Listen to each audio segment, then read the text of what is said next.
Welcome to Princeton University Press. I'm Vicki Kern, the mathematics editor, and I'm talking with Adrian Banner, the author of The Calculus Lifesaver. Adrian is Senior Investment Officer at Intech and a lecturer at Princeton University. He's a native of Sydney, Australia, and he plays piano in several jazz and folk bands.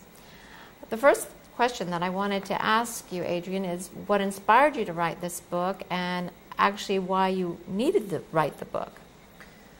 Well, the book grew out of review sessions that I started to offer at Princeton University as a graduate student. It seemed that there was some demand from the students there to go over the material a second time, but perhaps from a more problem-solving orientation.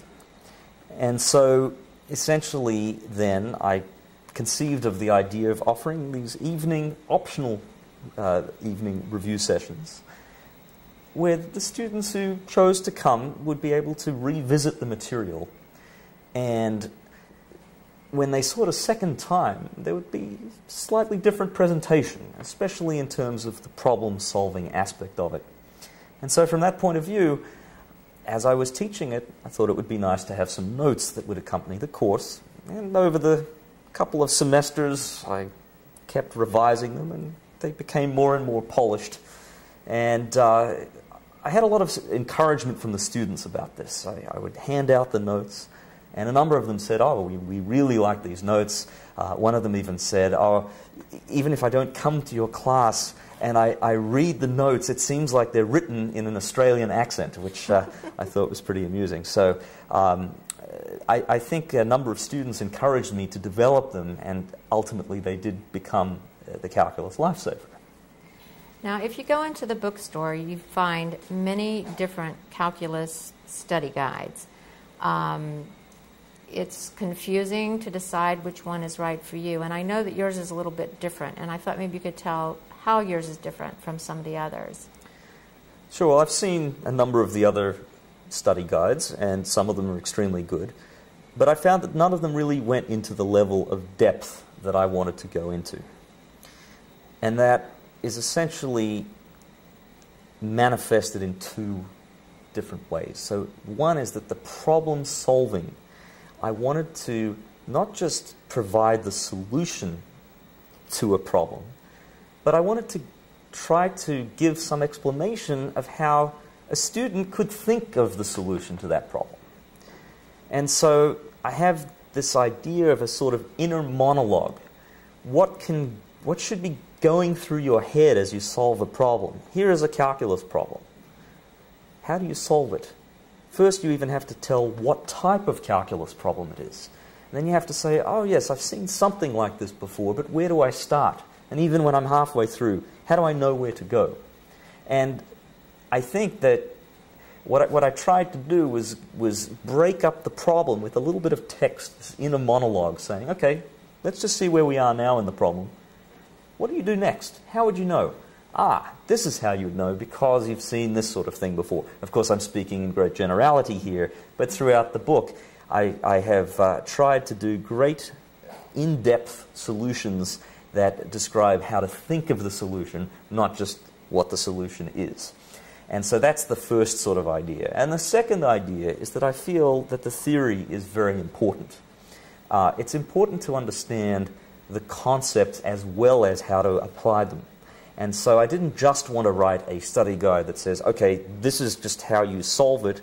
I thought, let's also put in some explanation about what is going on and try to meld these two things, the explanation and then the actual problem-solving techniques, into a whole. And so the book is actually quite big. It's a little bigger than some of the other study guides. But in essence, it could be used as a textbook. Yeah.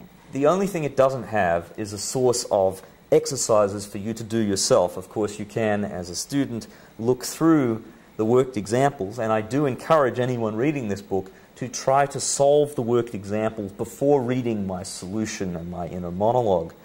On the other hand, if you paired the book with a source of exercises or problems, for which there are many sources now, especially with the internet, there's a number of online repositories of these of these problems, then this book could actually be used as a textbook, and I don't think most of the other study guides would fall into that category. So it's more than just a study guide, but I think it could be used very effectively as a study guide in addition to another textbook.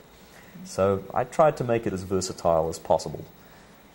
Now I know that there are almost 500 examples in the book, and this book is written for first-year students, teenagers. Are they the kind of examples that an 18-year-old would enjoy reading and enjoy working? Well, I hope they enjoy it, but also I think that in addition to the enjoyment factor, I really tried to make them as useful as possible. I was very careful in the creation of the book, in the selection of the exercises, to try to pick what I regarded as canonical examples. Examples which really illustrate all the points. So, for example, in partial fractions, that's a topic in integration, there's this rather elaborate algorithm of how to solve them. And most of the time, a problem would only use part of the algorithm. But I worked and I found a problem that did the entire algorithm. And so if you see that, you don't need to see a lot of different problems to explore different parts of the algorithm. So, in some sense, I tried to pick the most useful examples that I possibly could, and I took a lot of trouble to ensure that those examples were, as I say, representative. Well, I know another thing that you did for the students is Princeton University videotaped every single one of your lectures, and I believe that's 48 hours? There were 12 weeks in each of the fall and spring semesters, and there were 2-hour classes, so yeah, 24 2-hour review sessions. And I also understand if one so desired, one could download all 48 hours onto your iPod. Yes, the videos are available at calclifesaver.com, which is, of course, a link to Princeton University Press's page. And I think they're on a variety of online services, such as iTunes, for example. And you can download them, you can watch them on your computer, you can put them on your iPod or a similar multimedia device. I've had people comment that they ride the subway to work and they watch the lectures, and so they're learning calculus on the go, as it were. I just wonder if they're computing the velocity of the train as they're in it and trying to. Probably not. Now, one statistic that we have about the videos is that in about 9-month period, there have been over 61 million hits on the videos. I guess it's sort of word of mouth combined with searching and the fact that this generation of college students is obviously extremely wired, and this is the medium of choice. So thank you very much, Adrian. It's a pleasure. Thank you.